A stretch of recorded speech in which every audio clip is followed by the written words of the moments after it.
is a mighty King. He's a faithful one. You are holy, God Almighty. In Yahweh we make our boast.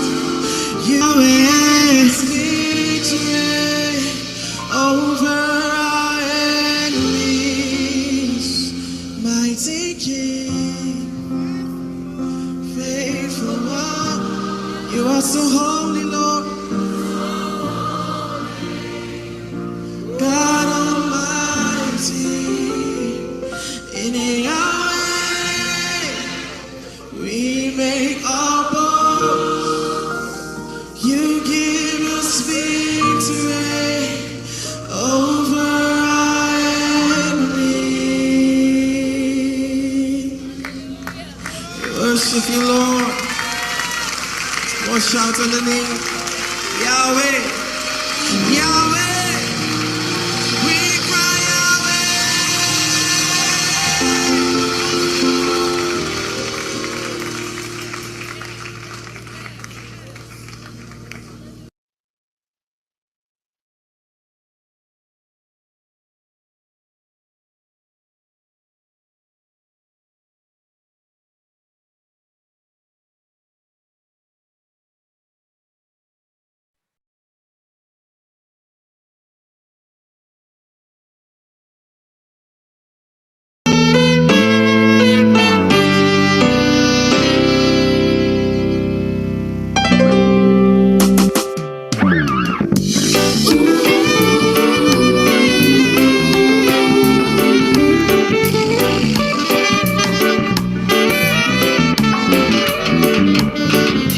Grow up, can't wait to live on my own. Father, give me my new throne. Set my eyes on something more so real. So real, so real. Destiny calling my life now and real.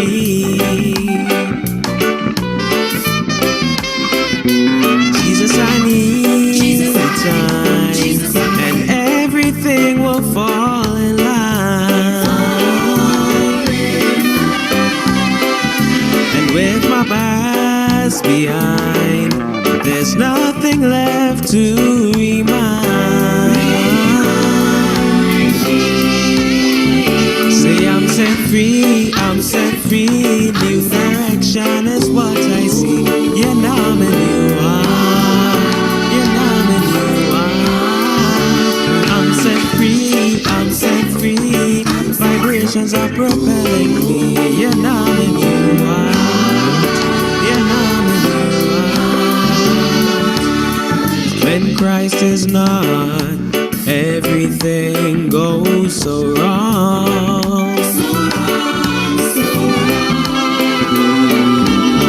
Keep focused now, he'll keep your feet on solid ground.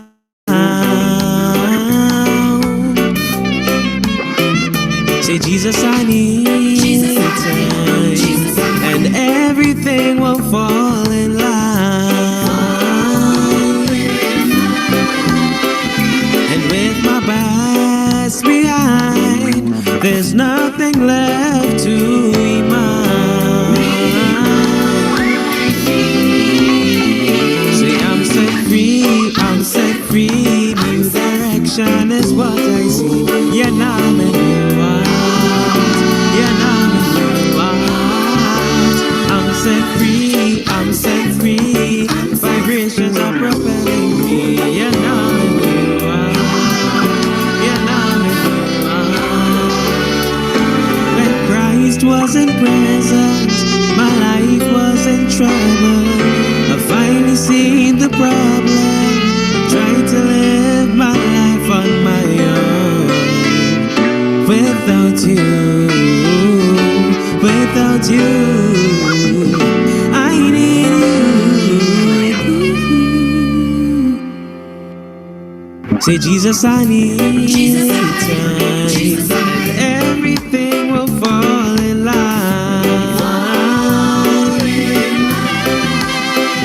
And with my past behind, there's nothing left to remind. Say, I'm set free, new direction is what I see. Yeah, now I'm a new one. Yeah, now I'm a new one. I'm set free, vibrations are propelling me. Yeah, now I'm a new one. Yeah, now I'm a new one. I'm set free, new direction is what I see. Yeah, now I'm a new one. Yeah, now I'm a new one.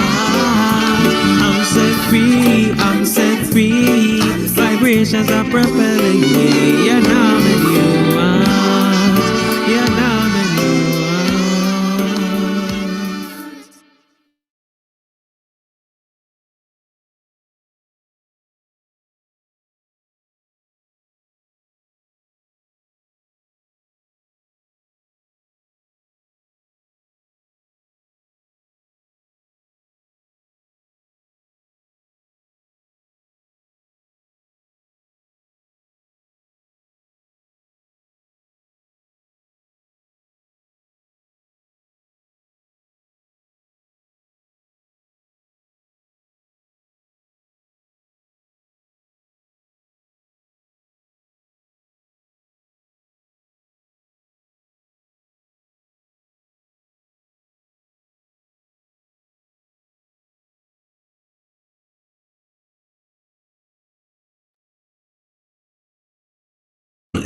My name is Dominic Francois, and I'd like to welcome you to church this morning. If this is your first time here, thanks for joining. To our regular members, thanks for your consistent support. We look forward to worshiping God in His presence. Welcome.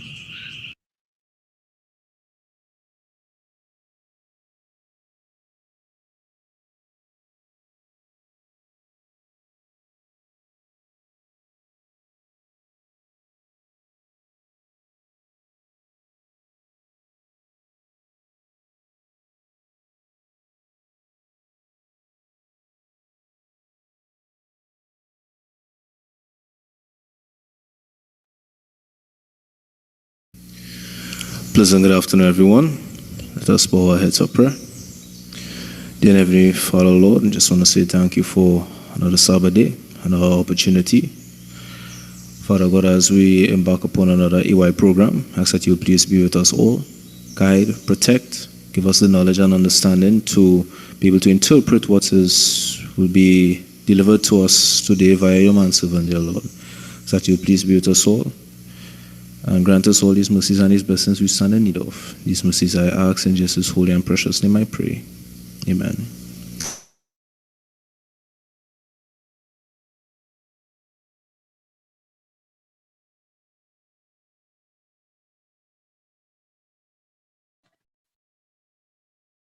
Good evening, everyone, and a happy Sabbath.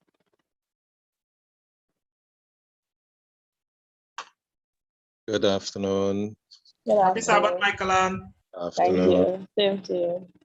So, the name of our icebreaker, thank you. The name of our icebreaker is Name That Him, right? So, I am going to give you like a sentence or two from a hymn, and you're going to name that hymn. I'm also going to give you 4 options to choose from, right? When answering, you can turn on your mic and say the answer, or you can put it in the chat, right?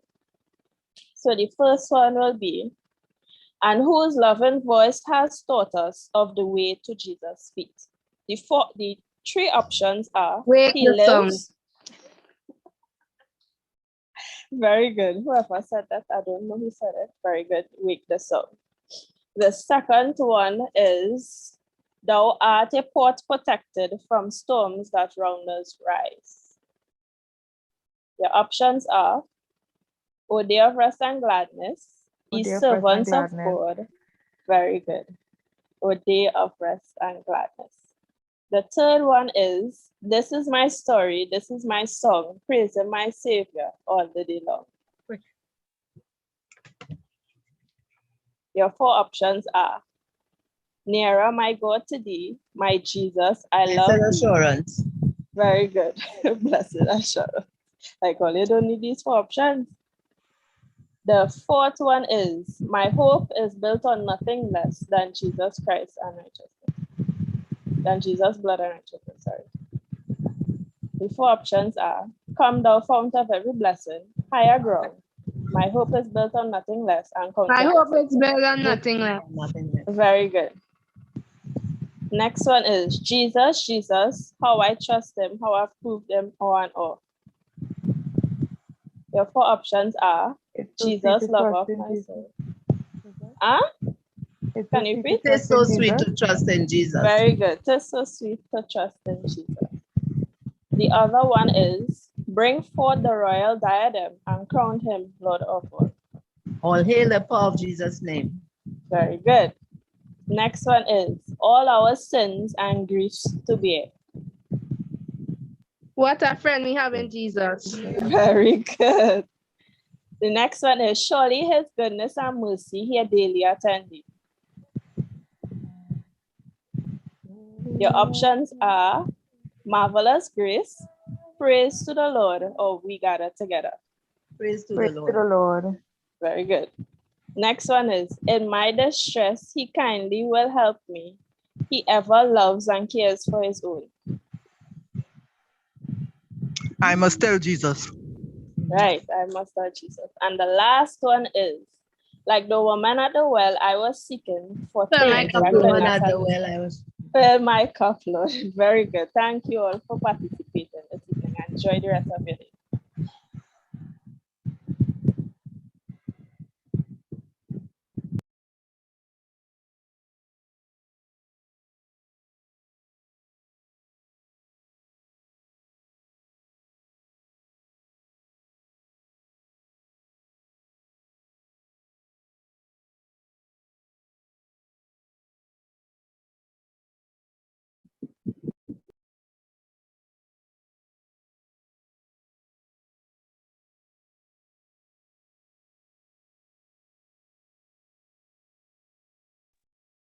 All right, good afternoon, everyone.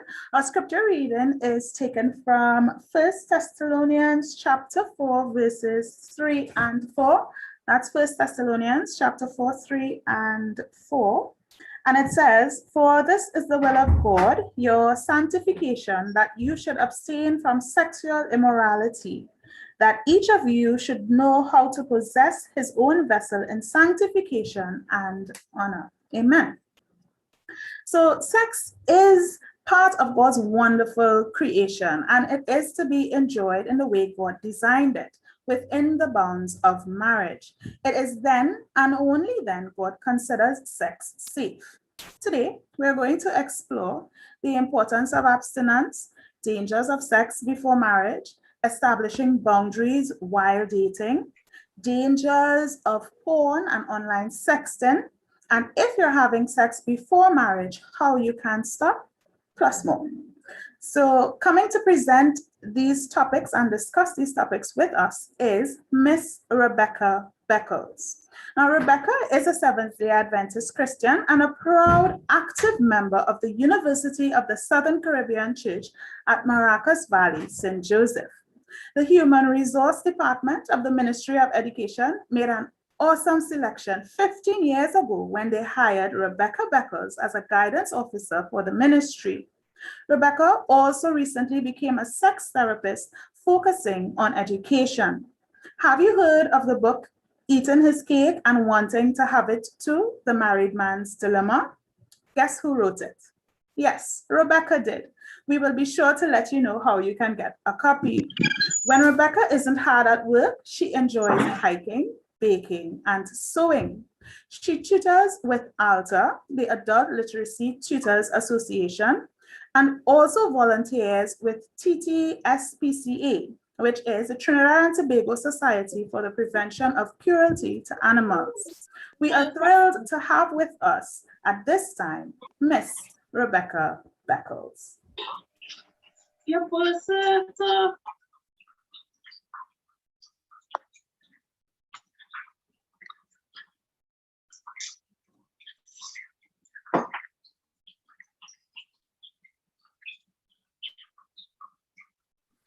Before we do, we have one more item of special music.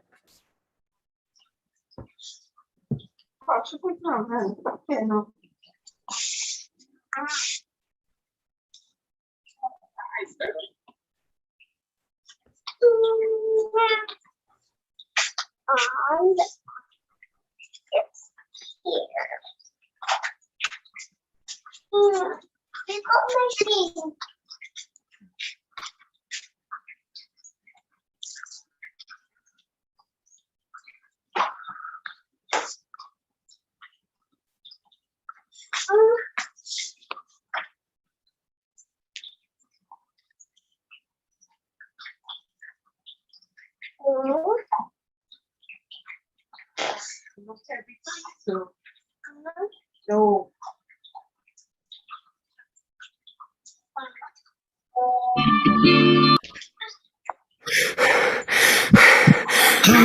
Will money get you?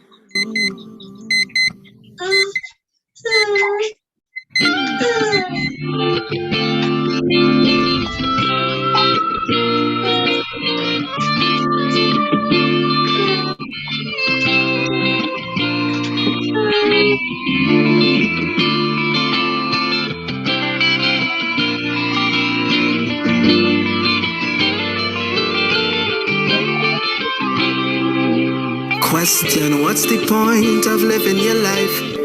In your life to die? What's the point of working so hard just to show off nice things you buy? Have you ever thought there must be more to life? I want to let you know that heaven is real time to live pleasing in God's eyes. Because you can't take us to heaven when you're there, and to get in you don't need degrees, but a clean heart and a right spirit, oh God, that's all you ask of me. See, sometimes I lose my purpose when possessions take my focus, but you have so much more in store for me. What would it profit a man to gain the world and lose his soul?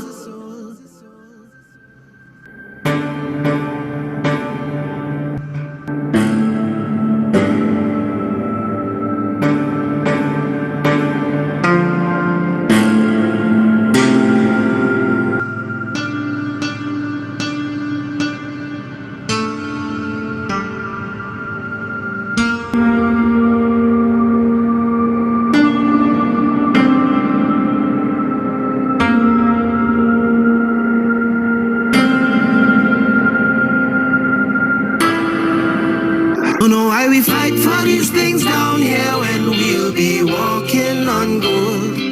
Cause a man can gain the world and lose his soul. But tell me, what's your goal? In the end you will have nothing. So what's the profit in that? Profit in that?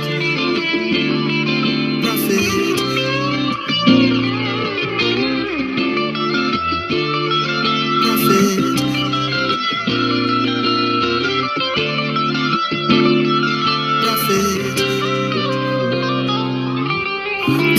And 10 is given by grace. You live out your life for the Hollywood stage. Use all your gifts to get rich, get whips. But what's going to happen when the Hollywood fades? When all your friends forget you and youthful life has left you. How far will money get you? But God said, seek ye first the kingdom, and all other things will add to his son. The righteous road not easy to run. With God you can run it. See, sometimes I lose my purpose when possessions take my focus. But you have so much more in store for me. What would it profit a man to gain the world and lose his soul? I don't know why we fight for these things down here when we'll be walking on gold alone. Cause a man can gain the world and lose his soul. So what's the goal? In the end you'll have nothing. So where's the profit? So what's the profit in that? Tell me what's the profit? I just don't know. See, it's your profit that you misuse. So it's your profit that you gon' lose. Earthly things rust and moth corrupt. So I set my eyes on the mountain top. No eternal profit in that. Eternal profit in that. I'm not afraid to tell the mountains to move if you ask.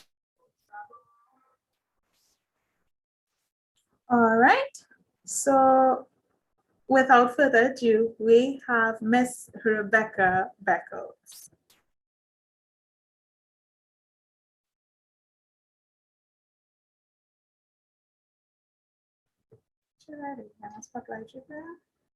Oh, hi. Good afternoon, everyone. Good afternoon. Good afternoon. I apologize for being late, for keeping you waiting. I was having some technical difficulties, still dealing with that. Have no idea what that is about. Anyways, so I'm really happy to be here with you this afternoon, and I am hoping that at the end of today's session, we will all be in a better state and that we will benefit, and it would just not be another sit-down session. First of all, can you tell me, give me some feedback as to exactly what do you think we're going to be talking about? So the topic that I was given, well, the theme is safe sex. Exactly what did you have in mind? What do you think we're going to be talking about? Anybody could answer.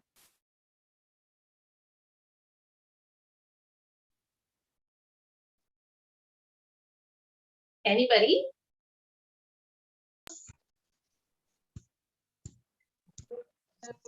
Pleasant good evening to you, and how are you? Welcome to lecture to us this afternoon. We have a beautiful topic. Some people think it's taboo, but for those of us who know it is not taboo, it's one of the most important actually recreation one could involve in, which is sex. And that is an action performed by a man and woman, and it is done in marriage, holy wedlock. I hope that that's answered the question. Okay, thank you so much for sharing. Okay, so that is what you believe we will be talking about this afternoon. Yes? Okay, anybody else? What do you think we'll be talking about this afternoon? So I saw the age group higher, and it is 13 to 60, I think. So we do have some younger people. So what do you think we'll be talking about? And what are you? Sex. What about it? We're talking about the safe. The topic is safe sex. But but we touching base on to me on everything else. Sex before marriage, pornography. I think everything that surrounds sex for the young people and even adults. Okay, so it's not only for the young people, it's also for the adults. Yes. All right, so let's just get one more person. Abstinence. Abstinence. So we're talking about abstinence. All right, so yes, you are correct. That is what we'll be talking about. A combination of all that you just said, we'll be talking about. Yes, you are correct. So it is a topic that a lot of persons are not very comfortable talking about. In fact, parents are so uncomfortable talking to their children, so they just say, don't have sex until you get married. if you do, you will get pregnant or you will contract some kind of disease, and they make it sound as though it's a horrible thing. And that is their way of keeping their children out of trouble. This afternoon, we will be talking a little bit about all that, trying to get my bearings together. I apologize for that. I've had to switch because technology failed me. I'm still trying to work this out. All right, so I had different topics that I was given under the particular theme, and I was deciding on how to start, and this is how I will start. So we will first be talking about online dating. So apparently, when we were not under these restrictions, we had a little more allowance in terms of dating. We knew exactly what to do. We knew exactly where to go. But now we have these restrictions and things are getting a little bit restricted. So the question is, how do we navigate online dating now that we are online, now that we are dealing with this whole COVID situation? Now, the truth is, now that we are in this lockdown, dating might be more beneficial than we actually think it is. Because typically when two persons are attracted to each other, they meet together in private, they talk and talk some more, and then when they run out of things to do, typically they start talking with their hands. True or false? What do you mean by They start touching each other. True. So a lot of times we end up in trouble because we are in proximity to the person that we are attracted to, and we talk, and then after a while we start using actions, and that is when we get into trouble. Now, given the restrictions of COVID, that is not an issue because late in the night we are home. So you basically have to date online now. And here are some benefits to that. I believe there are some benefits. So you can focus now on getting to know each other without the physical aspect getting in the way. You talk and you talk about what you might not have thought of. You talk about the current affairs, you talk about the state of the world, you talk about the things that you like, you talk about your anxieties. You get to find out how each person functions now under this strenuous situation. So there are lots of things that we can talk about, and now we are talking about them at a distance. So the safe distance that COVID has naturally created is actually keeping us safe, keeping our hands to each other so that we don't get into any trouble that we did not plan for. We can join online exercise groups together. So if you're thinking about, okay, my partner and I, we used to go exercising together, and now there are so many restrictions, what do I do? There are lots of exercise Zoom rooms open now, so you can still exercise together, though virtually. We have learned to do things virtually now. It's not the same as if we were actually together, but we can actually exercise in Zoom rooms together. So you join a room and you encourage each other and you exercise together. And of course, when you are done, you could always come back together over the phone and talk about how it was, and you go from there. So it's not that there's nothing that you can do now that we are locked inside. You can actually still exercise together. You can have dates online, actually. A girlfriend of mine took a picture and she showed me that they were having a tea party. A group that she was in, they were having a tea party together, and everybody was dressed up and you had to decorate your table and put all the goodies, etc. So you can actually have dates, you can have dinner dates, you can have picnic dates, and all this falls is for you to be more creative. So you can actually have dates still, but of course, they would be in a different way. A next thing you can do that will probably be a little less awkward is meeting the in-laws. One of the things that a lot of people do not look forward to is meeting their future in-laws.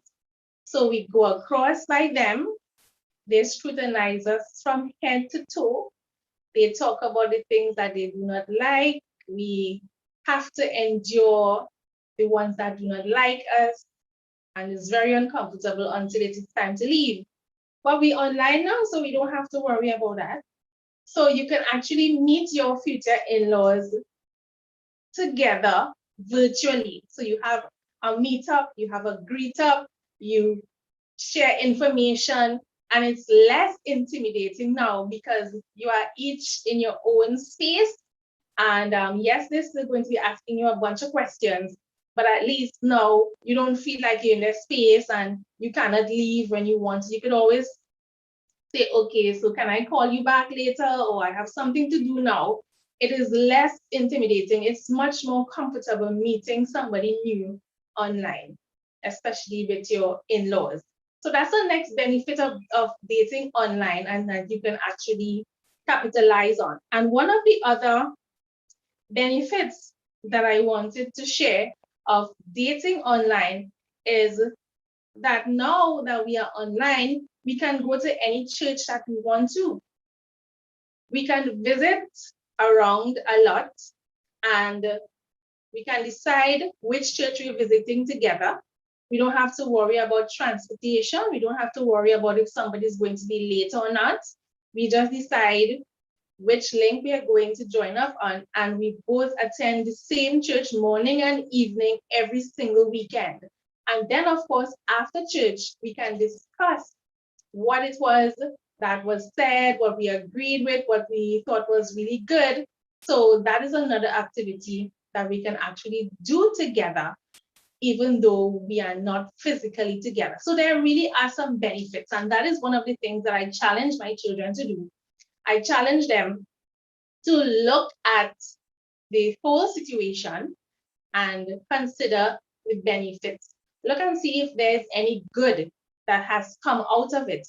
Challenge yourself. It really is a challenge because sometimes all you can see are the negatives, but there are some positives if you can actually dig deep. So those are the list of benefits that I actually came up with when I considered dating online, not online, but online virtually when we are in this situation that we are in. So that is my list. Do we have anybody else who would like to suggest ways that we can actually still date online?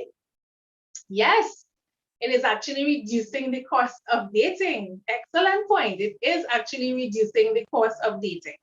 Yes, so do we have anybody else who would like to suggest what are some of the benefits of dating in this virtual situation, and what are some of the things that we can actually still do together as couples now that we are virtual? Let me hear some of your ideas.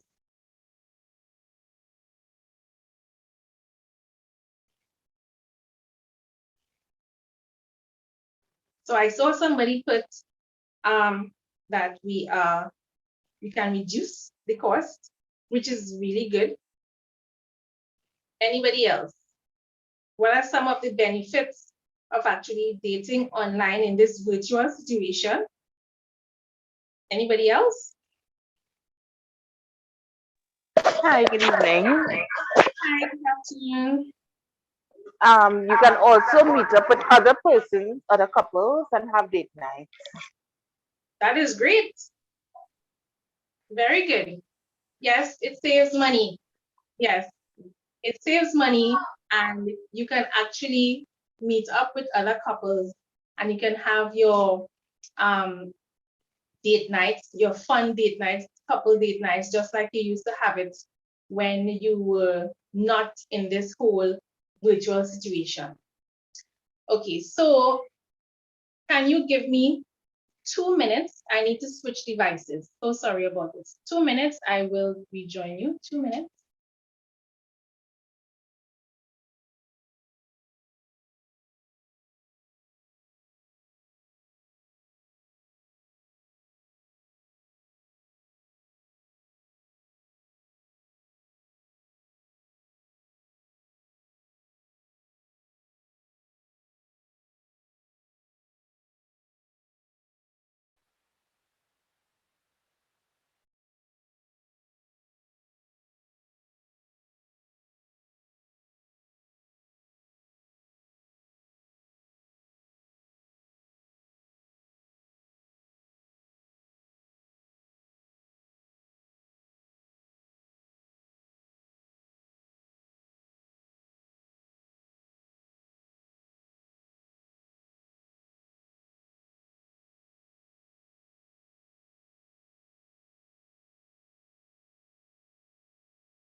We stand and lift up our hands, for the joy of the Lord is our strength.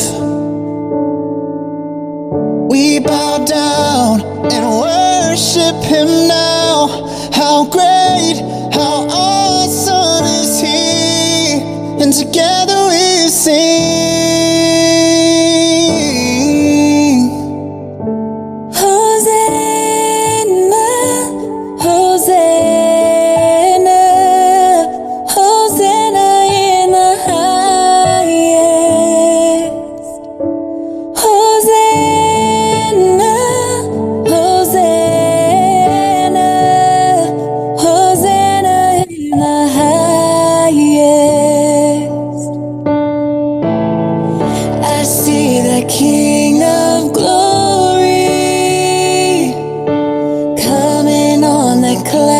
With fire, the whole earth shakes, the whole earth shakes. I see His love and mercy washing over all our sin. The people sing, the people sing.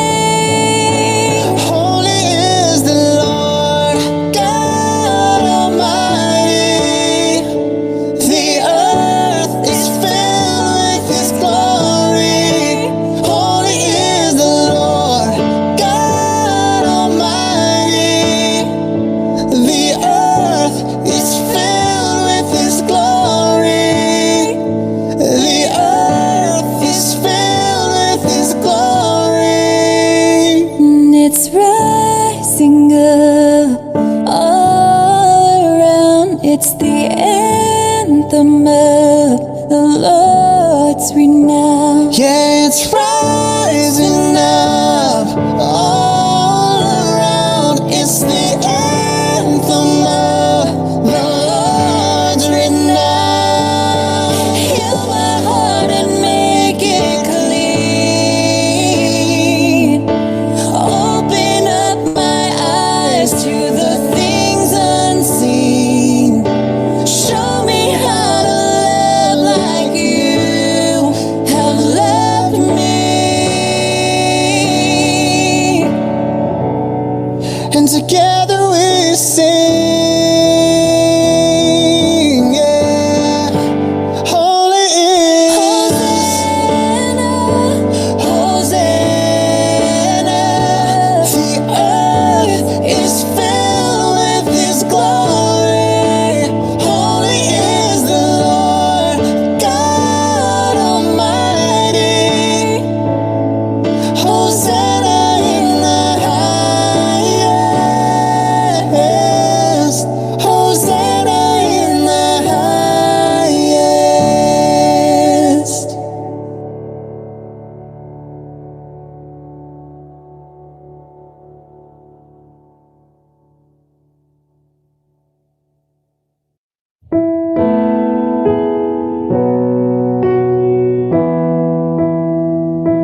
above all powers, above all kings, above all nature and all created things, above all wisdom and all the ways of man. You were here before the world began. I'm forgiven because you were forsaken. I'm accepted, you were condemned. I'm alive and well, your spirit is within me, because you died and rose again. Crucified, laid behind the stone, you lived to die, rejected and alone, like a rose trampled on the ground. You took the fall and thought of me above all.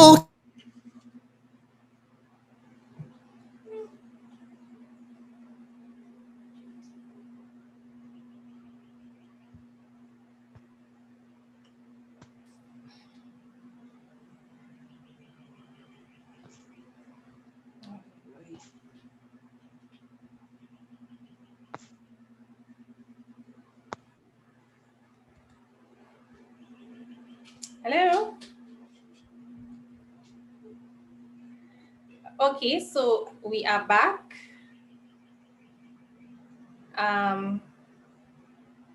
Just to ensure everyone is hearing me.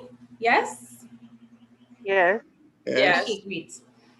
Yes. So we are talking about the benefits of dating online, and one of the benefits, everybody agreed, is that we save a lot of money. It's less hectic. There are lots of things that we can do great, and we just have to get creative. But to me, the biggest benefit is that we don't actually have to worry about getting too close and getting into trouble, as we call it, because we are away from each other. So like I told somebody some time ago, it can actually be God's way of preserving us for a little longer. Because maybe if we met up, we would have done what we didn't plan to do. So maybe this is God's way if we want to think of a benefit that can actually come out of this whole virtual experience. So that is actually what we're talking about when we talk about some of the things that we can do with dating online.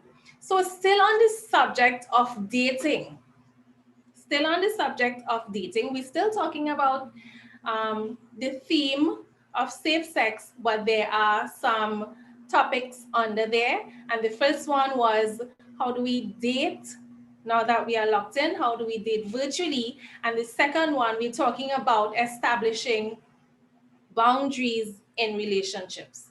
Now, when we talk about establishing boundaries, it is important that we align ourselves with somebody who has same or similar values as we do, because then it will be a conflict if we are trying to hold on to a particular value and we are having some opposition by the person who is supposed to be withholding those values with us.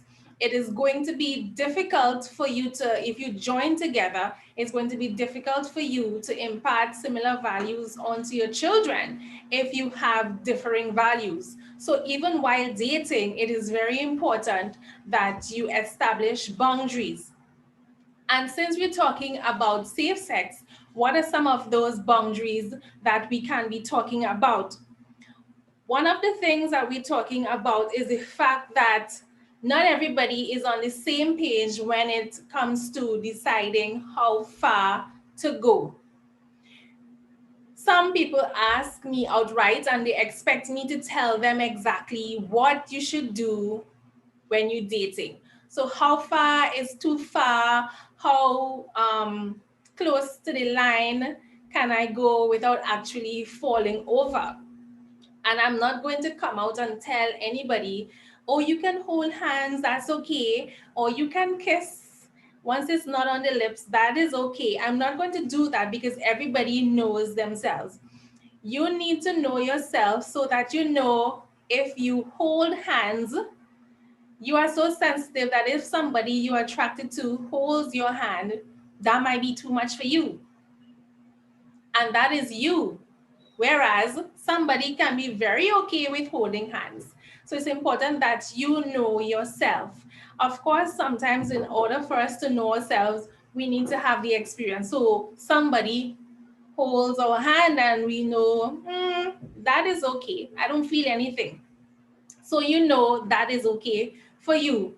And whereas somebody else, if their partner held their hand and they felt like jumping over the moon, then they would know, all right, so maybe this is not something that I would want to do again. So it's important for you to know yourself. And in knowing yourself, it's important for you to be honest. Because if you know that is what is happening to you and you can get pushed over the edge, then it doesn't make sense trying to see if you can do it again. Why are you trying to tempt yourself like that? So it's important that you understand yourself, you know your triggers, you know what is going to get you super excited, and try to stay away from that. So the same rules don't apply to everybody. It would differ from person to person. So that is why I said I'm not going to tell you exactly what to do. If you know that sitting close to somebody and talking and talking and talking until the wee hours of the morning, that is going to get you into trouble and you're going to end up sleeping across by the person, then it will make sense for you to put things in place that does not happen. So you know your boundaries, you know what you do not want happening, and you put things in place. So it might sound a little bit methodological to say, all right, by 7, I'm going to have to leave when the conversation going real good. But if that is what it takes, then that is what you would need to do.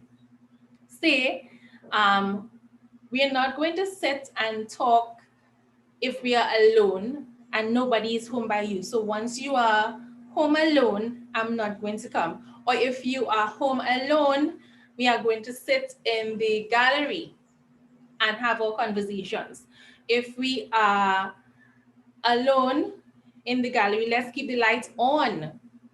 So there are things that you can decide and agree on and put in place to help you stick to the boundaries that you have established. And I know some people might say, you know, we didn't really put this down on pen and paper. We just winged it. We knew what we wanted, we knew what we did not want, and it worked. Sure, fine, that is great. That works for some people. But for some other people, you actually have to write it down and stick to it. Make up a plan and stick to it. Okay, this is what we want to do. This is what we do not want to do. How are we going to ensure that this doesn't happen? Yes, somebody said also sitting in a car with the windows up.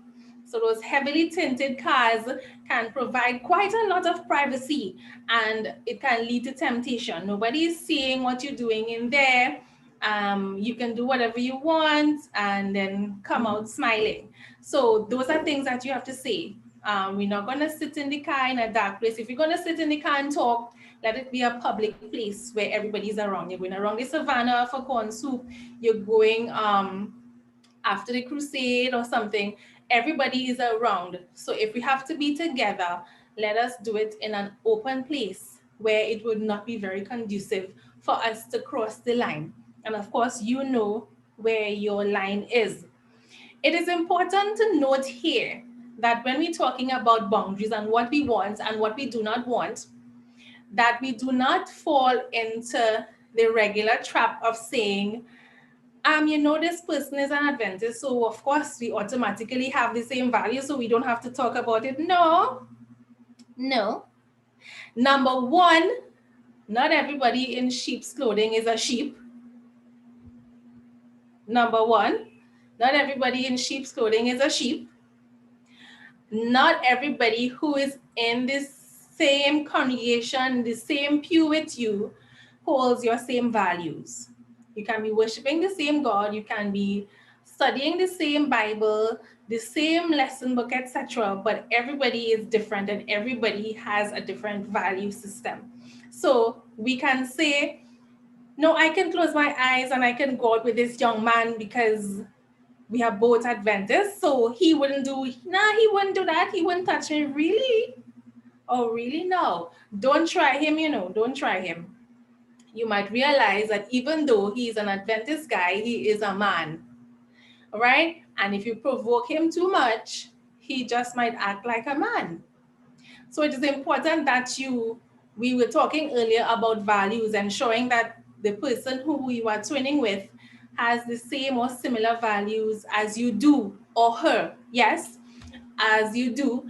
And that ties right in here too. Not everybody in your pew, in your congregation, holds the same values, and you cannot take it for granted that the same things that you believe and that you want are going to automatically be the same things that they want and they believe. So it's important that we note that and that we look out for that. And that is where talking comes in. That is where talking is very important. When I was a student at CUC, it was CUC when I was there, it was always amazing to me how quickly persons were able to come from their country and get a boyfriend quick. I mean, give us a year and we're ready. And it was always amazing to me how quickly, and I always wondered where a lot of these relationships ended and how much time they actually spent getting to know each other. I mean, like really getting to know each other, because to me, that seemed like such a short space of time. Of course, that works for some people, because some people, they've just dated for a few months and they're solid, their relationship is still strong. And then we have some others that they dated for years and it didn't work out. So of course it's different for different people. But the point to be made is it's important to talk enough so that you get an understanding of the value system of that other person that you're hoping to join up with. That is very important. So that was establishing boundaries in dating. Don't tempt anybody. Do not tempt yourself. So there's a line and you're telling yourself, I can go close, man, I wouldn't fall over. Why are you doing that? Sometimes I use the analogy of the stove. You're not going to cook. Why did you light the oven? You're not going to put anything in there. You're not going to bake anything. Why did you light it? You're just wasting the gas. Don't do that. That doesn't make any sense. You're going to set up yourself. And somewhere in the Bible, it says, don't awaken love before it's time. So if you're not going to, if the time is not right, do not awaken love.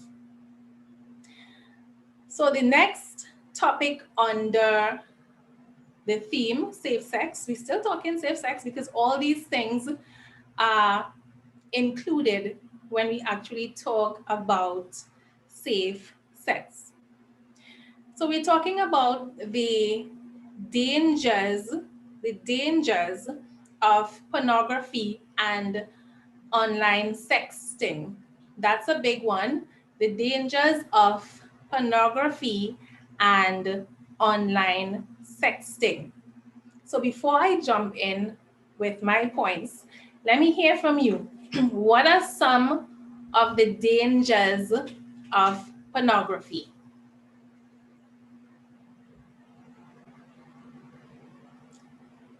So you can unmute your mic and give your response. And I also see when your response comes up in the chat. So you can respond either way.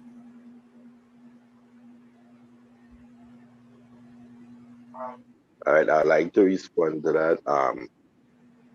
Pornography is I'm hardly hearing you. I'm hearing you in the distance. Can you give us some more volume? all right. Pornography, right, is I should put it, a spiritual It's something spiritual. It's something that it plays with your mind. It's not really true. Right? And it's a very dangerous thing. I just let young people know that they can get demon possessed through watching pornography. You know, it blows your mind. It can take you away, you know, and put you in something totally different. So it's something very, very dangerous. So I hardly heard anything you said. I'm not sure if I'm the only one who wasn't hearing. Maybe you can put that response in the chat. You hear me better? Hello? Yes? Right, you hear me better there now? Not really, you know. But then probably my connection. Probably where I am. I'm trying to raise my volume to see if it's that. Okay, go ahead. Right, you hear me there now? Yeah, what I'm saying, pornography is a very dangerous thing to actually get involved with, especially young people or anyone at all, right? It is not only just on a physical side, but on a spiritual side. It could really take you to somewhere that you don't want to be taken. From my experience, I know young girls that turn lesbian off of looking at pornography, and young fellas actually turn gay off of looking at pornography. So it is really something real deep and nothing to really take charge of, but to start introduce, because it have a deep spiritual side on that, you know, when the person is looking at the physical, it have a deep spiritual side also to it, which is really, I just call it Satan worship. Right? It's really Satan worship that you're actually looking at and getting involved with. Okay, thank you so much for your contribution. So somebody else, what are some of the dangers of pornography? Come on, I'm sure we know a few of them. We've heard that it's not good. So why is it not good?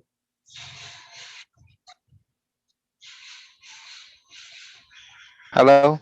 Hi. Yeah, so it was the whole concept of the sacredness of sex. Okay. Yes, it does. Thank you for your contribution. So we're not hearing any females. What are some of the dangers of pornography? Let me hear from one female.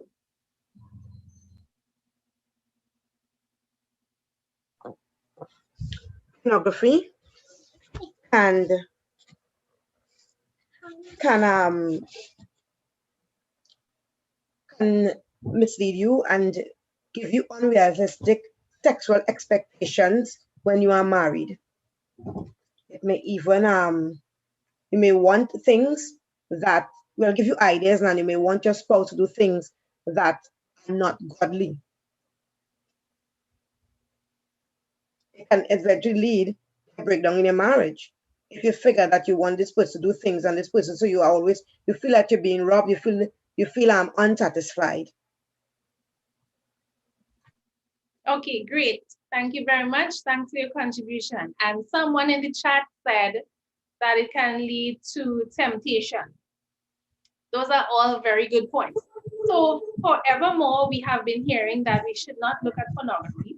However, people still do, and a lot of times it's out of curiosity. So what is this thing that the old folks keep telling us not to do, not to look at? And somehow it seems as though the more we tell somebody don't do, it raises their curiosity and they are propelled to go and do the very thing that they are told not to do.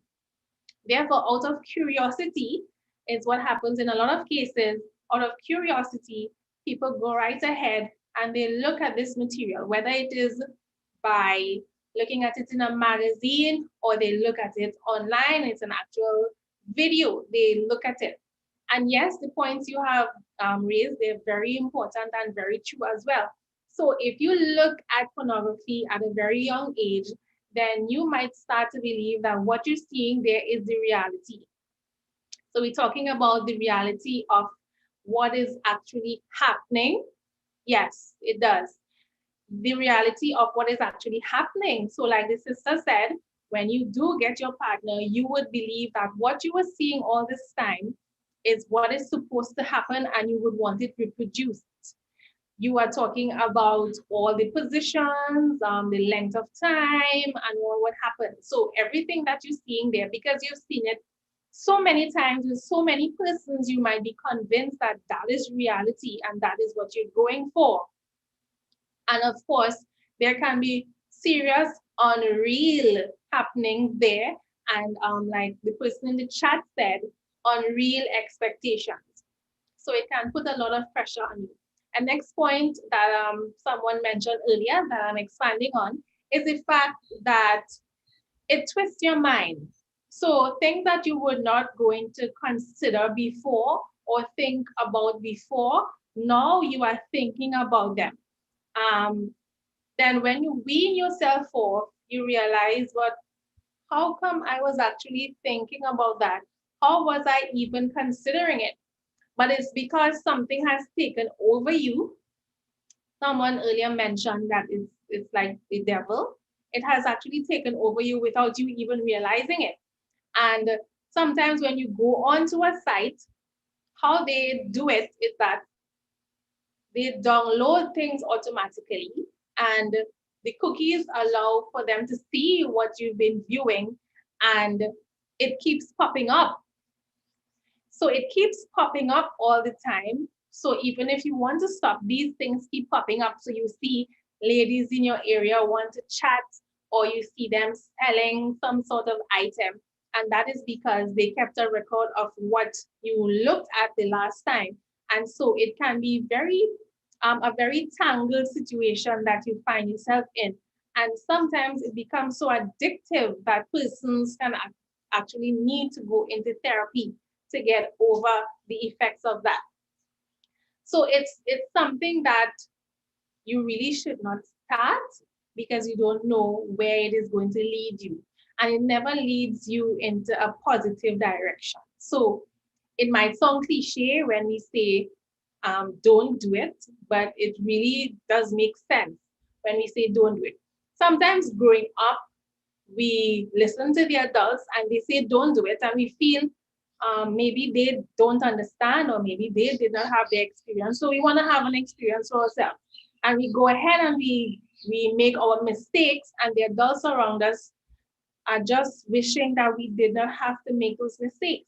There are persons who went before us and those persons made mistakes and they learned. And then it's the wise thing for us to do to learn from those previous mistakes and not fall into the same trap. So what are some of the negatives? We mentioned some of them, but some others too. It can promote lusting. It can promote lusting. So when you're looking at the person there, typically you don't know them. And you don't just look at them and it's like, okay, so that's just another video and you move on. Typically, there's some sort of fantasy going on. You're looking at what you're seeing and there's some form of lusting happening. So, and we know that lust is wrong. If you look at somebody and you say, God is good, God has some serious skills, nothing is wrong with that. But when you take it further and you start to imagine the things that you can do with that person, then that is lusting. And that is definitely what pornography promotes. And that is not what we want as Christians. Also, when you get married, you might realize that you do not desire your partner as much. And that can come simply because the things that you are seeing or the things that you are accustomed seeing, your partner cannot reproduce. So whenever you would like to get pleasured, instead of going to your partner, you will just resort to your default. And it's like, no, I'm not feeling well tonight. And you just go somewhere private and you look at what you're accustomed looking to in order to please yourself. And like a point that was made earlier, it can cause the breakdown of relationships. And that is something very serious. So anything that negatively impacts your relationship, we try to stay away from those. And this is definitely one. If you are having issues in your relationship, it can affect your sex life. So it's important that you work on those issues, and sometimes you see that just working on those issues can result in a better sex life. Now, if you are getting your pleasure elsewhere, for example, looking at pornography, then you'll tell yourself, well, I don't need to work on those issues in my marriage because I can please myself elsewhere. So it can lead you to just neglect the working out of issues in your relationship because you don't see the benefits of it. And of course, again, that can definitely lead to further breakdown. And we don't want to say divorce, but in some extreme cases, that is exactly where it leads. So there are more troubles that can be derived from looking at pornography more than just, okay, I'm just curious, I look. Because when you look, then you see something else and then it sends you to another link and you say, oh, I didn't realize that this was a thing. Oh, and then you go and you look something else and then tomorrow you go again because it's already, it's a quick fix. You don't have to look very far. And the thing about it these days is that whereas long ago, we didn't have smartphones, so we had to sneak a little view on maybe some relatives' video or just rely on the magazine. Now we have our smartphones, so we have them ready in our hands, so you can just click and you can look at them wherever you are. You can be in a taxi, you can be in your bed, you can be in a classroom. So access is so readily available. And that is one of the things that is causing a lot of people to look at it. For several years, Trinidad and Tobago has been the #1 in terms of searching porn sites. Just recently, I heard it again. I wasn't keeping up, but then I heard it again. I was like, okay, so we are still #1. So we are #1 in terms of searching porn sites. That does not reflect good on us at all. Sexting. What about sexting? Is something wrong with sexting? What is sexting, by the way? Do we have anybody here that knows exactly what sexting is? What is sexting? Having a sexually explicit conversation with the opposite sex, or it could be with the same sex as well. Right. So we're doing it via phone. Yes. Right. So instead of just texting, hi, good morning, how you doing? No, it is sexually explicit. So you're going into descriptions, you're going into exactly what it is you desire. And sexting can also include live chats. So there's video calls, and you can also do that as well. Or images can be uploaded. So somebody might say, well, what you wearing? Well, show me now. And you take a picture and you upload it. Now, if you are dating, you're getting to know somebody, and when you're getting to know somebody and you're thinking of building a permanent relationship with them, of course, the topic of sex has to come up. That is an important conversation that needs to be had. So if you are committed to this person, then is anything wrong with sexting? Tell me.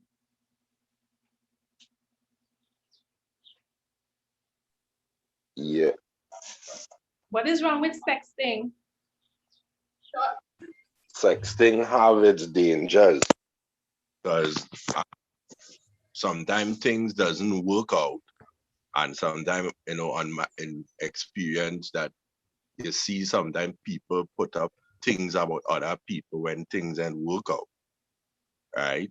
So sexting could damage your character, right? Because whatever is posted up remains up for life. And that is very, very, very important. And we have to continue to guard our characters at all times. Very true. I want to think it goes way beyond that. I think, but Otis, with all respect, for me, that is a cop-out. Because physical sex is the same thing. It is, yeah. Because if we are saying that because I intend to marry this person, I could share certain information, or I would not share that information because it could go on online and other people could see it. It's a cop-out. It's the same thing as if I am dating somebody and I say, listen, I need to sample this thing before I commit. Right? So my response to that is to stay clear away from it, full stop. There is no compromise, none whatsoever. It's either you're black or white, saved or unsaved, saved or lost. There's no gray area, full stop. Very true. Okay, so does anybody else want to share with us if they believe sexting is wrong, and what are some of the dangers? I mean, what could possibly go wrong? If I could add back one more thing, Yes, go ahead. From a male point of view, there is always, I will just say, some people call them gold diggers, but I just let them know every man had different. Some like gold, some like diamond, some like silver, and some of us like going around testing. As you can tell my little boys and them that do not be a tester, right? And young girls have to be able to pull themselves together to always keep that curiosity, right? Because a woman's nakedness belongs to their husband. So at the end of the day, that is what sparks things in life. That what does make a marriage, because at the end of the day, that is where her honeymoon. Now, if you take the honey out of the moon, that is where problems, right? So sometimes you find out it have people jump before and go and explore, and then the guy or even the young man say, now you're going through that, and that is it, and you get broken hearted, you get all kind of things. Sometimes people commit suicide and all these kind of things. So I believe, as we say before, it's something to actually stay with it and actually go to God's plan and continue to let God guide. Thanks for your contribution. Very true. So if we're talking about boundaries, and we're talking about we want to keep ourselves to ourselves before we get married, then sexting has a lot of danger. If you just want to do whatever, then that is a different thing altogether. However, if we're talking about we are trying to walk the straight and narrow and do what is correct, then sexting has a lot of dangers.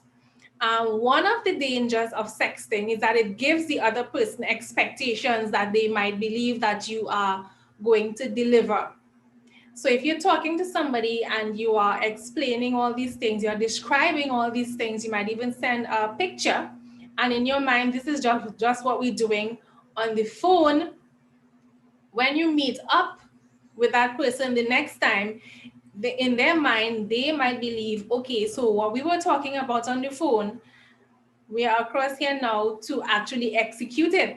So you might actually be setting up yourself, because this person was so hyped up by what you were telling them, by what you were showing them, that when you actually meet up, they might be thinking, all right, let's take this as a second step. In your mind, you might not necessarily be doing that, because in your mind, you might just be like, okay, well, we was just teasing. But that is not necessarily what the other person might be thinking about. So you might be getting yourself into some serious troubles, because whatever it is you are sharing, that person is going to be expecting that you are going to deliver when you show up by them. Of course, it promotes lusting. Even if this is the person you're dating, even this is the person that you're planning to get married to, remember that you are not married to that person as yet. And a lot of things happen in life. So even if you're engaged to somebody, sometimes that does not even work out. So we don't want to promote lusting. A lot of times things happen that we did not cater for. We didn't plan to lust, but it happens and we pull ourselves back and we ask for forgiveness. But we are not supposed to be intentionally putting ourselves in a position where we are going to be lusting. And of course, sexting is giving food to your imagination. So it is fueling your lust. So we do not want to help anybody sin, and we ourselves do not want to be caught sinning intentionally. Sometimes we are communicating with somebody, and that is not really the person we're communicating with. That has happened a lot. So you're talking to somebody and you believe that you're talking to John, or you believe you're talking to Janet, but that is not really the person. They might say, okay, something wrong with my phone camera tonight, so I can't show my face. So you are just talking to them by good faith, and you are believing that you're talking to this person when it can be somebody else, somebody with bad intentions.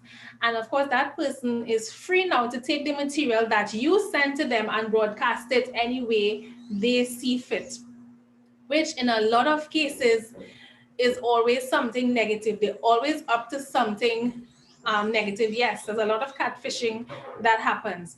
So you end up seeing your material on some other site, and you're wondering how it happened. And then you're talking to your partner now, and they are saying, you know, I don't know what you're talking about. We never had that conversation. I can show you my phone right now, and we didn't have that conversation. And it's because you were lured by somebody else pretending to be somebody. What I find a lot in my students, I call them my children. So if you hear me say my children, it's my students I'm talking to. I have no children, no biological children. What I always tell my children is you need to take time to get to know somebody. But what I have found is that a lot of young people feel that one of the ways that you get to know somebody is through sexual conversations and showing pictures. And so they jump right into that very early before they establish that this is somebody that they can actually trust. So they show a lot of what they hope would be staying between the both of them. And then of course, a lot of this is leaked and they are crying. And of course, like somebody said, it can lead to suicide, or you're wanting to kill yourself because you're so traumatized because now your business is all over the place. And like was stated before, once it is posted, it really never leaves. Sometimes you think, okay, I can take it down. But no, it was shared on several persons' profiles. It was shared on several different means, and you really cannot get rid of it. So you might be setting up yourself by sexting, whether it is by just the words or by sending accompanying pictures along with that. Then you might also want to be one day in a position where you tell your children, this is some of the things that I would not advise you to do.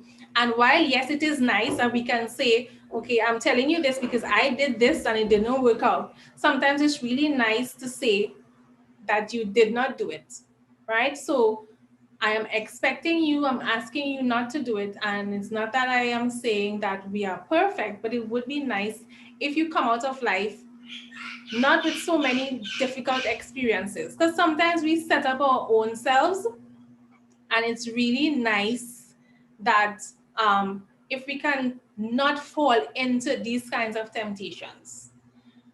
Like we said before, yes, our experiences can help to guide people, but if we did not have this experience, some of these experiences, it would have really been a good thing for us still. So the pornography, the sexting, it leads to lust. It never leads to anything positive, and we really should stay away from those, even if it is shared among people that we are dating. Even when we get married, there are things that happen. Like a brother said, you fall out, and out of bad mind, you share stuff. You want to spite the person. You want to spoil their character. All these things come up. So it is really, really careful. And we live in an evil world. And the people that we don't expect to hurt us, you sometimes do. So we have to be very, very careful of the things that we actually do. Then we're moving right along now to talk about the dangers of not waiting. The dangers of not waiting. So God created us and we are multifaceted. So there are lots of urges that we have, and that just means that we are healthy and functioning well. So if you're going to get married to somebody and you're really attracted to somebody, a lot of times people say, you know, are we going to get married in any case? So, I mean, I might as well. I mean, this is the person that we're going to get married to. It almost come like we're not sinning because I'm going to marry this person in any case. God knows what he was doing when he told us, when he tells us not to do a particular thing. So it's not like he is just trying to kill our joy. A lot of persons will tell you that it wasn't a problem for you, so it might not be a problem because it was not a problem for them, so it wouldn't be a problem for you. That may be true for them in their case. However, there are dangers of not waiting until you are married to have sex and to have sex only with that one person. So here are some of the dangers of not waiting until you have sex to have sex with that one person. One of the arguments one of my sons came up to me and said was that you have sex before you get married so that you get practice, so that when you get married, you know what you're doing. I was like, okay, you know what you're doing. So you're practicing before, so when you get with your wife, you have the thing covered. That is not how it works. Number one, danger. You have a comparison. If you had sex with somebody before you got married and then you got married to somebody else, then there's something to compare your experience with your partner with. Whether it was that your experience before was better, whether it was that your partner before was skilled, there's something to compare.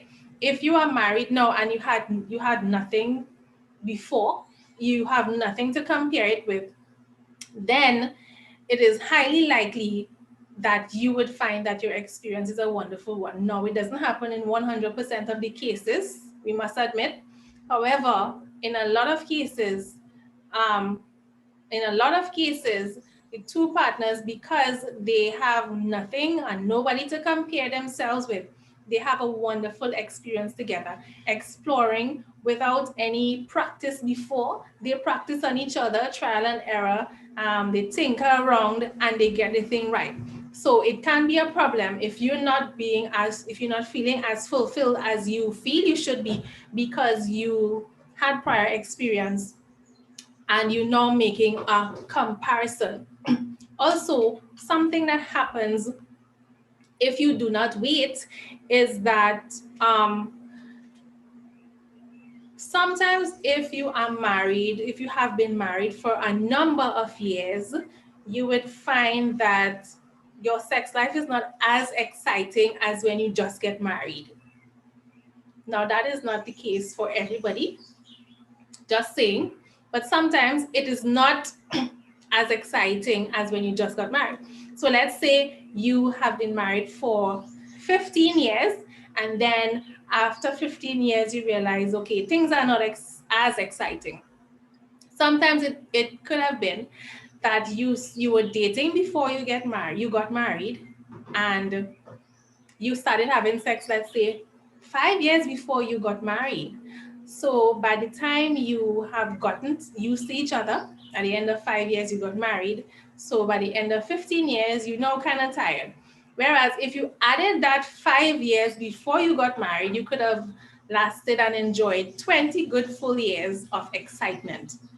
So you kind of take away the excitement that you have when you wait. Of course, when you get to your honeymoon night, I usually say it is like you have a gift. You know it's your birthday and you're going to open the gift, and you're going to open the gift on Saturday night. However, if you say, well, you know, I already have the gift, I know it's my gift and it's my birthday, so I might as well open it on, let's say, Thursday night before the Saturday. If you open the gift the Thursday night, then on Saturday night, it's your birthday, yes, but you're not going to be as excited because you already opened the gift. Yes, there will be some excitement because it's your birthday, but you will not be as excited because you already opened the gift. It takes away some of it because you started before and you did not wait until you got married. Thank you. When you are dating someone,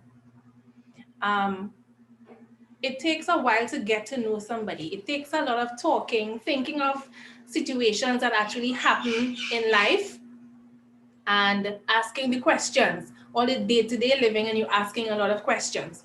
Now, when you introduce sex into the whole thing, sex is more exciting than just talking. And we might be talking about how we're going to split the budget and how we're going to pay off our student bills and how are we going to take care of the children and how are we going to take care of the aging parents. And that is not as exciting as us getting somewhere in a warm corner and just hugging and kissing and doing things that we're not supposed to be doing before we get married. So what happens a lot of times is that when you go ahead and you start introducing this physical aspect into the relationship, we feel as though we need to rush it. Because we already started on this thing feeling so nice, we might as well get married so that we can do the whole thing. So you skip some of the conversations that you were supposed to be having and you go right ahead and you get married so you can just go ahead and have sex freely and your conscience wouldn't be bugging you at all. And then when you get married and you settle down to living, then you back up and you start having these conversations, and then is when you sometimes discover, we really should have had some of these conversations before. But because we fast forwarded the physical aspect, we were so blinded and we didn't do what we were supposed to be. So we actually put in the cart before the horse and we end up in trouble because that is not how things work. Another thing happens when we have sex before we get married is that sometimes the real strict people, according to how you were brought up, they feel that, okay, somewhere, I'm not sure if it's in the Bible or Ellen White, once you have sex with somebody, it means that you are married to them. So even though they were not settled in their mind that this is a person they were going to marry to, because they had sex with them in their mind, they're already bound to this person and therefore they are obligated to marry this person. I've heard that several times. So you have sex with this person and you believe that now you are bound to make this unit concrete. So you go right ahead and you get married. You believe that, okay, you had sex with this person and in God's eyes, you're already married. Let us go ahead and make it official. We get married, even without deciding as yet if this is really the one that you want to get married to. Another thing that happens, people believe that, okay, I have sex with this person and I don't want to be someone who has a string of persons that I had sex with. I wanted to be just this one person. So I went ahead and had sex with this one person and I wanted to be one person for the rest of my life. So let me go ahead and have and get married to this person. Of course, before they got to the point of deciding that this is really the person that they wanted to get married to. Of course, there's a lot of pressure from the church. When church members see two young people walking close together and they say, my gosh, these people are having sex before the person gets pregnant, let them get married. And so there's a pressure that is on for fear that whether or not there's evidence that they are actually having sex, there is a fear. So before they become an open reproach to the cause, there's a pressure too. So once we start acting as though we are, then let us proceed. So there's always a pressure, an added pressure, once that physical aspect is introduced into a dating relationship. Now, of course, once you are still connected with God and you believe in Him, there's always this nag on your conscience. Your conscience will never be clear. You will always be aware that you are committing a sin. If you get married and you're having sex and you know that God has blessed you, I call that God-blessed sex, then your conscience is clear. However, when you are taking a chance, your conscience will always be telling you that you are doing something wrong. There are lots of things that our conscience nags us about, so let's not try to add an additional one onto that. In addition, it puts a wedge between you and God. Someone once said that when they were having sex, they didn't read the Bible as much because they would often come across these verses in the Bible talking about adulterers and fornicators not entering the kingdom of God, and they felt like the Bible was just shouting at them every corner they turn, every page they turn, so they just stopped reading the Bible. Or sometimes you go to church and you feel the preacher is preaching at you, and you feel that you shouldn't go to church because he's pelting too many boulders on you. So that can actually cause a wedge in your relationship with God because your conscience is not clear. So those are definitely some of the dangers. So some person might say, okay, we are planning to get married, let's go ahead and do this. And they don't necessarily tell you some of the dangers. And it's not to say that dangers do not exist. It's just that people don't always tell you both sides of the story. So before you go ahead and believe them wholesale, it is important for you to listen to people who actually are honest with you and tell you the both sides and tell you that there are dangers. Even though we might not see it right away, I believe that anything that God tells us not to do, we cannot just do it, go contrary to him, and get away scot-free. If he says don't do it, it has to be a reason why he's telling us not to do it. So let's not just go and tempt and find out, I wonder what will happen. No, just take God's word for it. It's very easy to just say, okay, you knew what you were doing from the beginning, and take his word for it. So if you have decided that you are not going to have sex before you get married, in your dating experience, you are going to be pure, you are going to abstain, here are a couple tips and couple ideas that you might want to consider. First of all, ask yourself if this is what you really want to do. Because if it is not something you want to do, then it will be an extra pressure on you because you're fighting in your mind, I really should do this, boy, I really want to. If you haven't done before and you have made the decision to stop, the same question, ask yourself, do I really want to stop? Or is it that you're feeling pressure from people who are telling you to stop? Because sometimes we can listen to people and they are trying to convince us, but if we're not in ourselves convinced, then we can be running into trouble. So we are saying, okay, I need to stop. But every time we get close to trouble, we just fall into trouble because we have not yet convinced ourselves. So the first thing you need to do is to convince yourself what you really want to do and come up with reasons. Because even if you decide, I don't want to do this, and somebody who is stronger than you, somebody who has stronger arguments than you come across, they might just be able to convince you. So when you have decided that this is what you are going to do, I'm not going to have sex before I get married, or I did, but I'm no longer going to, then come up with your good reasons. And even if your good reason is God said it is wrong, then stick to it so that when somebody comes to you, you have something to offer them. So come up with your reasons and decide if this is what you really want to do. The next thing, purpose in your heart to stop.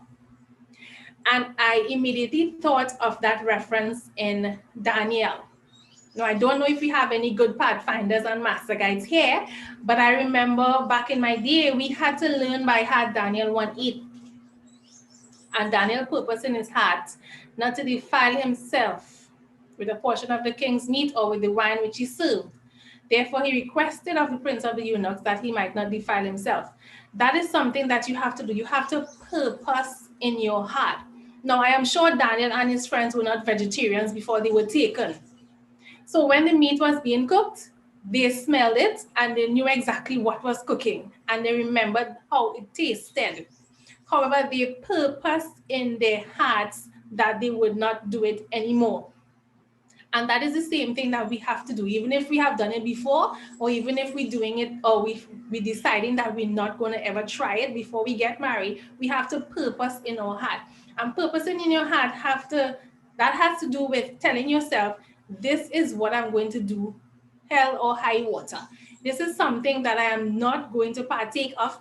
The pressure is going to be real. I'm going to be tempted, but I have decided, and I know God is on my side. I have purpose, and I'm going to put things in place to ensure that what I have purpose in my mind, I will stick to. The same God that has brought you this far, He is going to continue carrying you through to completion.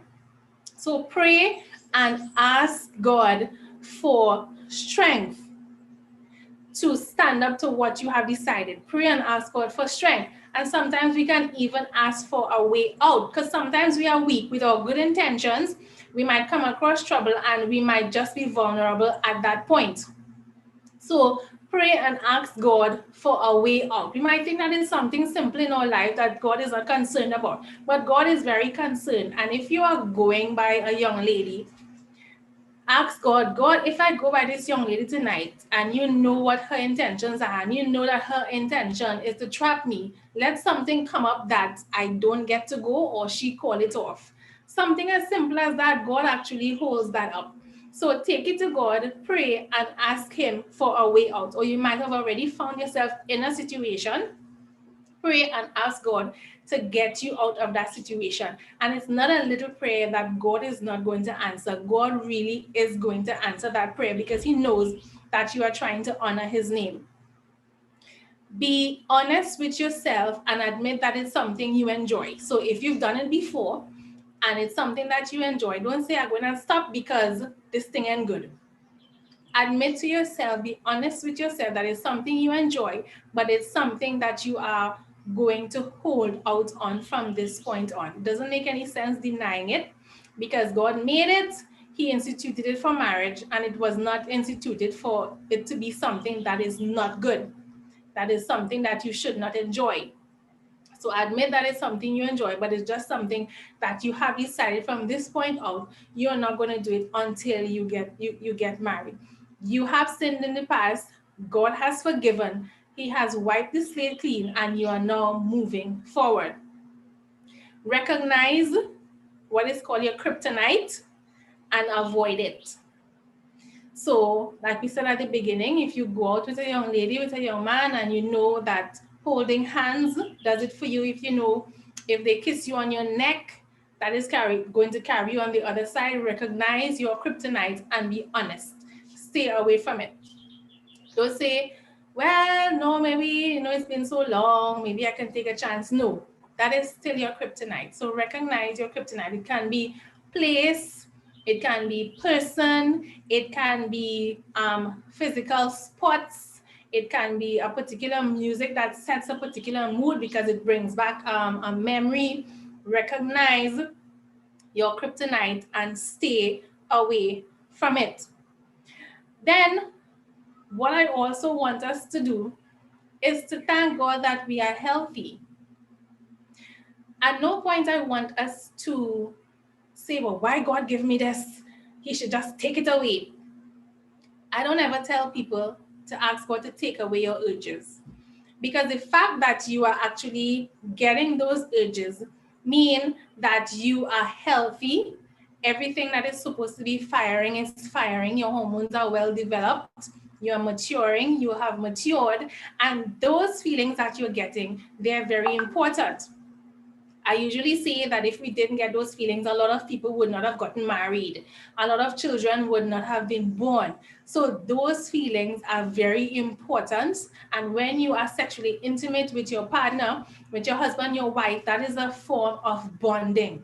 So that is very important. So acknowledge that God has made you wonderfully and you are healthy because all those parts of you are actually firing and functioning well. So don't curse Him because of it and wonder why He gave it to you. Just thank Him that He made you like that and that you are actually healthy and functioning well. So we are coming quickly down to the end of it now. And we're talking about the importance of discussing your sexual expectations before marriage. So let me throw the question out to you. Do you believe that it is important that before you get married, do you believe that it is important for two persons to discuss what they expect in terms of their sexual life? Do you think it's important for them to discuss that before they get married? Or two persons are healthy and they're functioning and the thing is just going to flow naturally? What do you think?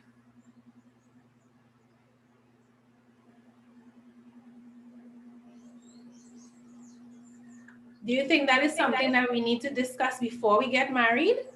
Yes, I feel so. For instance, if a couple is just married, they may not want to have children just yet. They may be both working and want to plan their family life as to when they will have children and what stages, how many children they will want to have, and they may want to space it out. And either of the parties may or both of them may want to enjoy each other company before having children.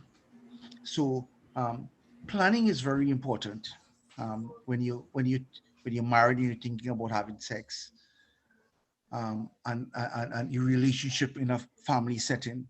So at least each one of the persons, or both of them, would know what to expect, how to plan, and if you're going to use contraception, if you're having sex, so as not to bring forth a child or one getting pregnant or so. So that is very important where that is concerned. Very, very good point. There are a lot of unhappiness in relationships and marriage come from having unmet expectations. If you can think of a lot of things that are going to constitute daily life and ask questions about them, then you stand a chance of reducing your disappointments. So, for example, one person might say, I expect my wife to serve me breakfast every Sunday morning. And the wife will say, I expect my husband and I to sleep in late on a Sunday morning. Something as simple as that. That is something that can affect the relationship, because now the man is sleeping in late and he expects to open his eyes and see breakfast. And that is not the idea that his wife has. So think about everyday things and ask questions and have discussions. And in the same way as we're thinking about and talking about these everyday things, one of the things that should come up in conversation is sexual expectations. Unmet expectations in marriage can lead to resentment, can lead to cheating, can lead to a lot of arguments and unhappiness because persons are feeling unfulfilled. And of course, a breakdown in the relationship can affect many other parts of the relationship. So if you have a breakdown in communication, if there's an argument, that spills over into many aspects of the relationship. So think of what you like, think of what you would like, think of what you hoping for. The brother said how many children you want to have, when are we going to have them? Are we going to enjoy each other for a couple years before we start having the children? All these things we have to consider, because of course, when you put children into the mix, that just changes up the dynamics altogether. So one person might say, I expect my husband and I to have sex in only one position, because as Christian, we need to be decent even in the bedroom. So one person might say, we are only going to be having sex in a missionary position because we are Christians, we are not acrobats, and we need to be pleasing God only in the bedroom. And the other person might be saying, well, I believe that we must have fun and excitement and we must change things up. So something as simple as position is something that has to be discussed before. You might not have any practical experience, but let's talk about some of the things that we might consider actually doing. One person might say, I expect to have sex once a week for the most, because I mean, we're busy and our bodies are the temple and we have to be temperate. And another person might say, okay, once is not enough. So those are things that we have to think about. Sex is a big thing in a relationship, especially when you just get married. And in all the discussions and all the planning for your new life together, let us not neglect to have this very important conversation. Because even though we believe that, okay, because our bodies were made for each other, everything is going to fall in place. Okay, some things might fall in place, but there are things that we definitely cannot take for granted. So to reduce the number of disappointments in marriage, it is important that we even have these conversations. It is, I'm not sure if it is mandatory, but I know before people get married, they usually go for premarital counseling.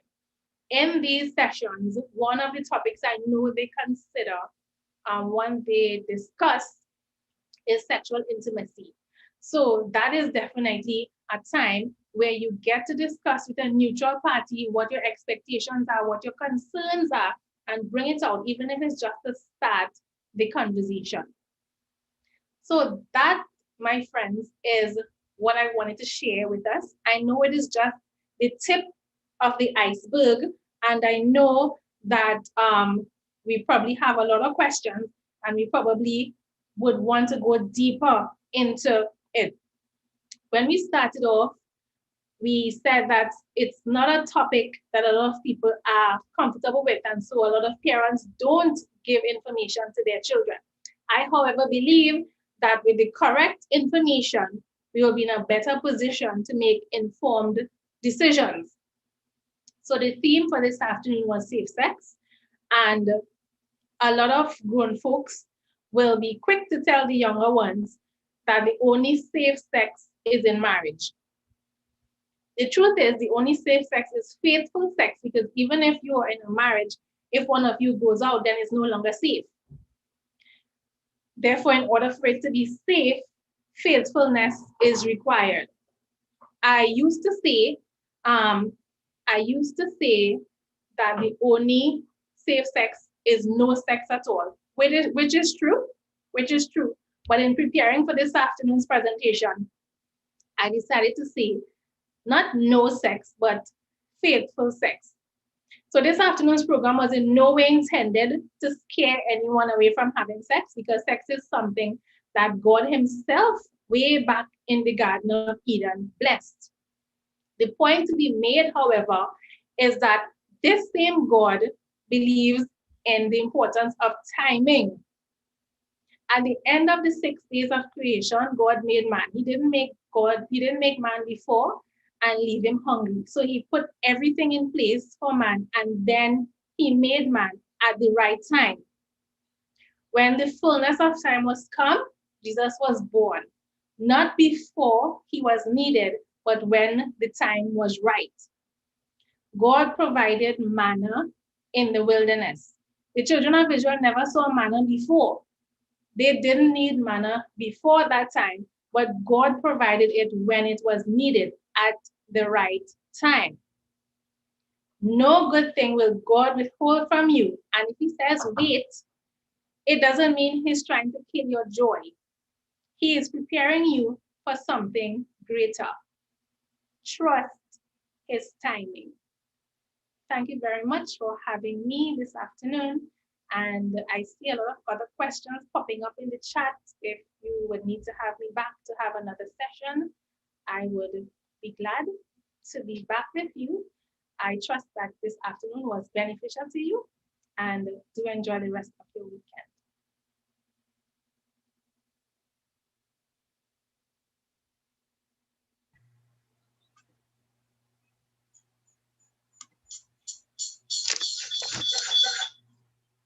All right. We want to especially thank Ms. Beckles for spending this evening with us. We truly appreciated all the information that you would have given us. And I know that everyone would have gained something in some form from the session this evening. I especially liked how you ended just now by saying that we would have to bring you back, to address some of the questions that we have. Because I'm seeing a lot of questions here, right? So definitely we would want to have you back, and we are so happy that you was able to come with us this evening. So we wish you all the best, and we know that you will continue to share your wealth of information with all those that you come into contact with. All right, so thank you so much once again for coming. All right. At this point in time, we just want to go ahead as we have our closing prayer. Heavenly Father, who art in heaven, Lord Jesus, we thank you so much for our well-spent day. Lord, it was indeed a beautiful Sabbath day, and we received so many messages, Lord, that we just need to thank you for it. Lord, we ask that we not just hear and sit in front of our devices and just soak in everything that was said to us there, but everything that impressed our lives, Lord, it was done so by the Holy Spirit, and we ask that we don't ignore it, and that we prayerfully apply the information given to our lives so that we can live a better quality of life, live the life that you want us to live. So Lord, be with us, be with every person who is in the hearing of my voice. Lord, help that we'll continue to trust in you no matter what obstacle that may be sent our way this upcoming week. Lord, we ask that you'll be with us, you'll keep us strong, and help us to always trust in you no matter what. This is my prayer in your name. Amen. Ladies and gentlemen, thank you all so much for joining us this evening, and do have a pleasant night. Please remember, our game night begins at 7:30 p.m. sharp. All right, so we'll be sending out the link, so we hope to see everyone there. Have a good evening. Bye.